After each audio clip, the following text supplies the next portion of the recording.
Selamat mendengarkan cerita novel fiksi. Jenderal Fate dari Indonesia dan Raja Penjara Darah Mantan Kaisar Kegelapan.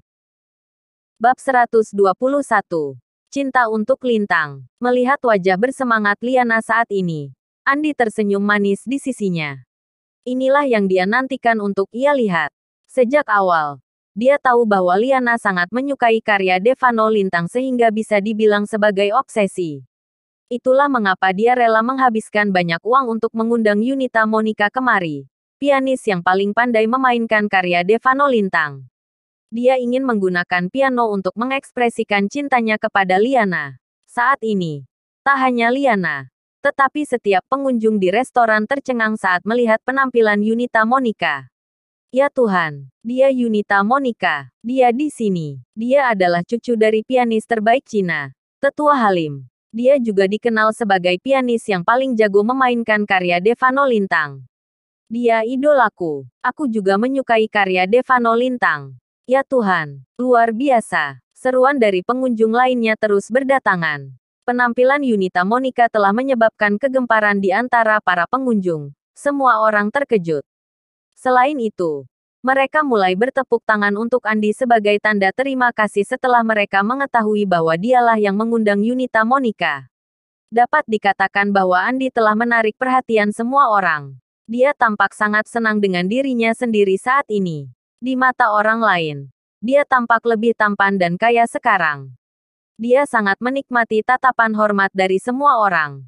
Mengangguk pada Liana dan pengunjung lainnya. Dia kemudian mengangkat tangannya dengan dingin dan bertepuk tangan sekali. Plak, Yunita Monika, yang telah tiba di piano, mendapat pesan begitu dia mendengar tepukan. Kemudian ia berbicara ke mikrofon. Hari ini, saya merasa terhormat diundang ke sini oleh Pak Andi untuk bermain pada semua orang. Selanjutnya, saya akan mendedikasikan Cinta untuk Lintang kepada Nona Liana yang cantik. Wow. Sambutan Yunita Monika membuat para pengunjung di bawah menjadi gila dan berteriak tanpa henti. Semua orang menoleh ke Liana dan mereka bertepuk tangan meriah lagi. Itu sangat menarik. Liana juga senang saat ini. Bagaimana mungkin tidak ketika idolanya, Yunita Monika langsung memanggil namanya dan bahkan akan bermain untuknya. Namun, terdapat ekspresi aneh di wajah Lintang ketika dia mendengar nama Cinta untuk Lintang. Ini adalah bagian yang tak berjudul yang ditulis olehnya bertahun-tahun yang lalu. Nama Cinta untuk Lintang jelas diciptakan oleh Tamara. Dan Lintang tak diragukan lagi merujuk padanya. Sekarang, Andi sebenarnya akan mendedikasikan lagu piano yang ditulis olehnya dan bahkan namanya di atasnya untuk istrinya, Liana. Andi mungkin akan muntah darah karena marah jika dia tahu yang sebenarnya. Sementara itu, tepuk tangan akhirnya mereda. Setiap pengunjung telah berhenti menikmati kudapan mereka dan memperhatikan panggung. Ketika seluruh restoran menjadi hening, sebuah nada dimainkan saat Yunita Monika menyentuh piano dengan ujung jarinya. Ding! Saraf semua orang menjadi tegang setelah hanya mendengar sebuah not. Kemudian, jari-jari Yunita Monika meluncur di atas keyboard dengan gerakan yang sangat halus dan dia mulai memainkan lagunya. Saat jari-jarinya bergerak melalui nada, melodi yang anggun dan indah mencapai telinga para penonton, menenangkan emosi mereka dan memberikan perasaan damai kepada semua yang mendengar lagu itu. Not musik itu seperti sepasang tangan, memijatnya. Musik yang indah membuat semua orang memejamkan mata dengan nyaman untuk menikmati keindahan musik. Ini terutama terjadi pada Liana, karena dia sangat menyukai Cinta untuk Lintang. Dari sudut pandangnya, Devano Lintang pasti sang jenius yang bisa menulis melodi yang begitu indah. Namun, ia tak memperhatikan bahwa Lintang mengerutkan kening setelah mendengar musik dari piano itu. Dialah yang menulis bagian ini beberapa tahun yang lalu. Sekarang dia mendengarnya lagi. Dia mendapati beberapa kekurangan di dalamnya. Pikiran ini membuat Lintang menggelengkan kepalanya saat dia bergumam pada dirinya sendiri.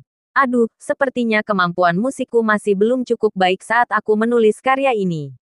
Melodinya terdengar agak terputus di antara bait-baitnya, sedangkan harmoninya agak sumbang.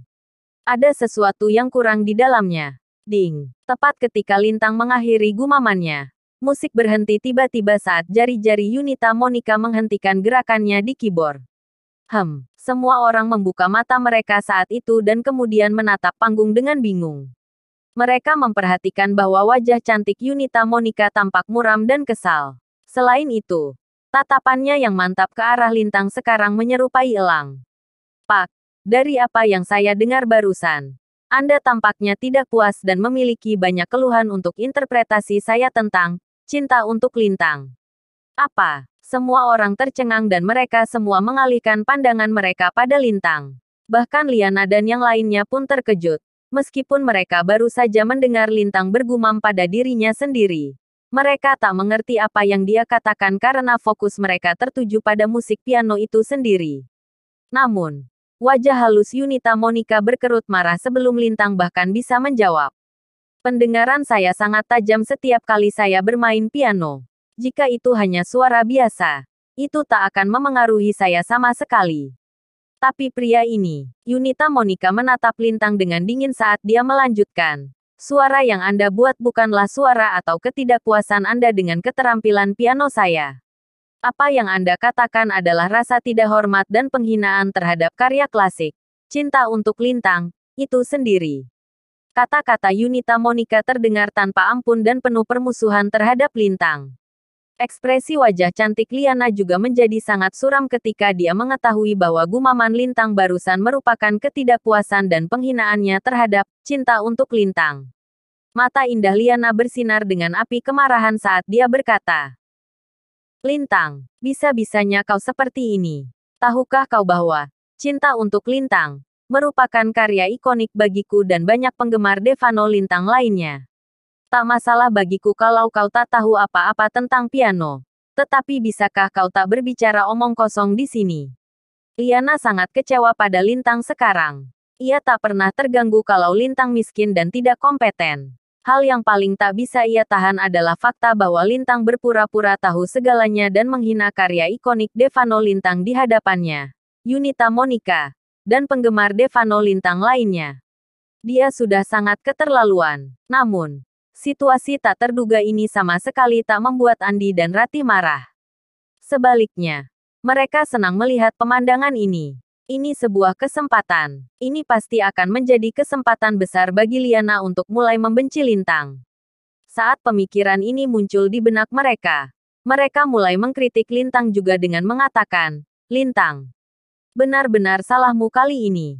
Kau harus meminta maaf kepada Liana, Nona Halim dan para penggemar Devano Lintang ini. Kakakku benar. Bagaimana mungkin orang bodoh dan sampah sepertimu punya hak untuk mempertanyakan karya piano Devano Lintang?" Seiring dengan kritikan ini, para pengunjung lain di restoran sekarang juga tak senang dengan Lintang. Lagi pula, gumaman Lintanglah yang menyebabkan Yunita Monika berhenti bermain. Ini benar-benar menjijikkan. Namun, Lintang sama sekali tak peduli dengan kritikan semua orang. Sebagai gantinya, dia mengarahkan pandangannya ke Yunita Monika dan berkata, "Kau benar. Aku benar-benar hanya mengeluh bahwa melodi itu terdengar agak terputus antara baitnya dan harmoninya agak sumbang.